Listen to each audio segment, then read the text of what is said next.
Assalamualaikum warahmatullahi wabarakatuh. Kami dari kelompok 8 akan mempresentasikan materi tentang sejarah terbentuknya Undang-Undang Dasar 1945. Saya akan memperkenalkan kelompok saya. Yang pertama, saya sendiri, Zeneva Manakia, NIM 21502101114. Kedua, Muhammad Muklas Rahmat Palalawan 21502101131. Yang ketiga, Devita Putri Oktavia, NIM 21502101132. Pengertian Undang-Undang Dasar 1945. Undang-Undang Dasar 1945 adalah keseluruhan naskah yang terdiri dari pembukaan dan pasal-pasal. Pembukaan terdiri atas 4 alinea, di mana alinea keempat berisi tentang perumusan Pancasila.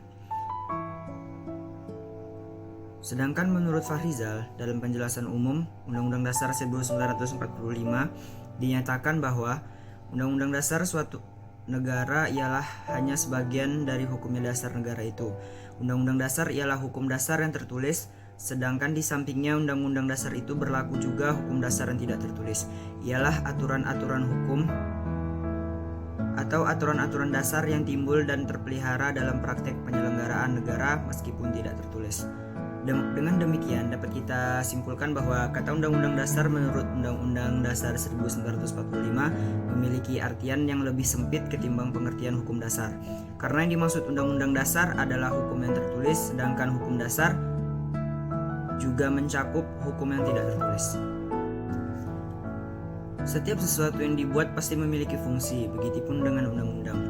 Telah dijelaskan bahwa Undang-Undang Dasar 1945 adalah hukum dasar tertulis yang mengikat pemerintah, lembaga-lembaga negara, lembaga masyarakat, dan juga mengikat setiap warga negara Indonesia dimanapun mereka berada, dan juga mengikat setiap penduduk yang berada di wilayah negara Republik Indonesia. Dalam kedudukan yang demikian itu, Undang-Undang Dasar 1945 dalam kerangka tata urutan perundangan atau hierarki peraturan perundangan di Indonesia menempati kedudukan yang tertinggi. Dalam hubungan ini, Undang-Undang Dasar 1945 juga mempunyai fungsi sebagai alat kontrol. Dalam pengertian Undang-Undang Dasar 1945, mengontrol apakah norma hukum yang lebih rendah sesuai atau tidak dengan norma hukum yang lebih tinggi, dan pada akhirnya apakah norma-norma hukum tersebut bertentangan atau tidak dengan ketentuan Undang-Undang Dasar 1945.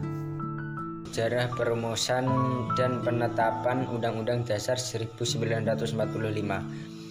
Undang-Undang Dasar 1945 adalah hukum dasar konstitusional yang dimiliki oleh Negara Republik Indonesia atau NKRI. Eksistensi Undang-Undang Dasar 1945 sebagai konstitusi di Indonesia mengalami sejarah sangat panjang sehingga pada akhirnya diterima oleh seluruh rakyat sebagai landasan hukum bagi pelaksanaan kenegaraan Indonesia. Sejarah perumusan UUD 1945 diawali dari kekalahan Jepang dari Sekutu. Undang-Undang Dasar 1945 dirancang sejak 29 Mei 1945 sampai 16 Juli 1945 oleh Badan Usaha Penyelidik Usaha Persiapan Kemerdekaan Indonesia atau BPUPKI. Kemudian pada tanggal 18 Agustus BPKI mengesahkan Undang-Undang 1945 sebagai Undang-Undang Dasar Republik Indonesia. Putusan sidang BPKI yang pertama. 1. Menetapkan dan mengesahkan pembukaan Undang-Undang 1945 yang bahannya diambil dari rancangan undang-undang yang disusun oleh Panitia Perumus pada tanggal 22 Juni 1945. Yang kedua, menetapkan dan mengesahkan Undang-Undang Dasar 1945 yang bahannya hampir seluruhnya diambil dari RUU yang disusun oleh Panitia Perancang Undang-Undang tanggal 16 Juni 1945. Yang ketiga, memilih Ketua Persiapan Kemerdekaan Indonesia Insinyur Soekarno sebagai Presiden dan Wakil Ketua, Dr. Andes Muhammad Hatta sebagai Wakil Presiden. Pekerjaan Presiden untuk sementara waktu dibantu oleh Panitia Persiapan Kemerdekaan Indonesia menjadi Komite Nasional. Amandemen Undang-Undang Dasar 1945.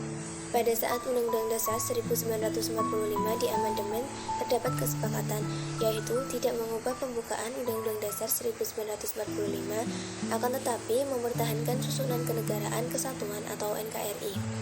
Amandemen Undang-Undang Dasar 1945 telah diadakan MPR sebanyak 4 kali sejak tahun 1999.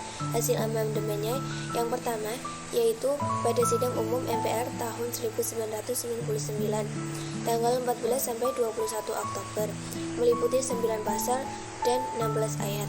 Yang kedua pada sidang tahunan MPR tahun 2000 tanggal 7 sampai 18 Agustus meliputi 27 pasal dalam 7 bab.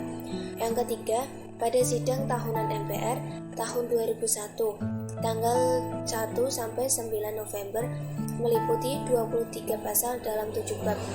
Dan yang keempat, pada sidang tahunan MPR tahun 2002 tanggal 1 sampai 11 Agustus meliputi 19 pasal yang terdiri atas 31 butir ketentuan dan 1 butir yang dihapuskan. Tujuan amandemen Undang-Undang Dasar 1945. Yang pertama, untuk menyempurnakan aturan dasar mengenai tatanan negara agar dapat lebih mantap dan mencapai tujuan nasional, serta menyempurnakan aturan dasar mengenai jaminan dan pelaksanaan kekuatan rakyat. Yang kedua, memperluas partisipasi rakyat agar sesuai dengan perkembangan paham demokrasi. Yang ketiga, menyempurnakan aturan dasar mengenai jaminan dan perlindungan hak agar sesuai dengan perkembangan HAM dan peradaban umat manusia yang menjadi syarat negara hukum. Yang keempat, melengkapi aturan dasar dalam penyelenggaraan negara yang sangat penting bagi eksistensi negara dan perjuangan negara mewujudkan demokrasi. Yang kelima, menyempurnakan aturan dasar mengenai kehidupan bernegara dan berbangsa sesuai dengan perkembangan aspirasi kebutuhan dan kepentingan bangsa dan negara Indonesia sekaligus mengakomodasi kecenderungannya untuk kurun waktu yang akan datang.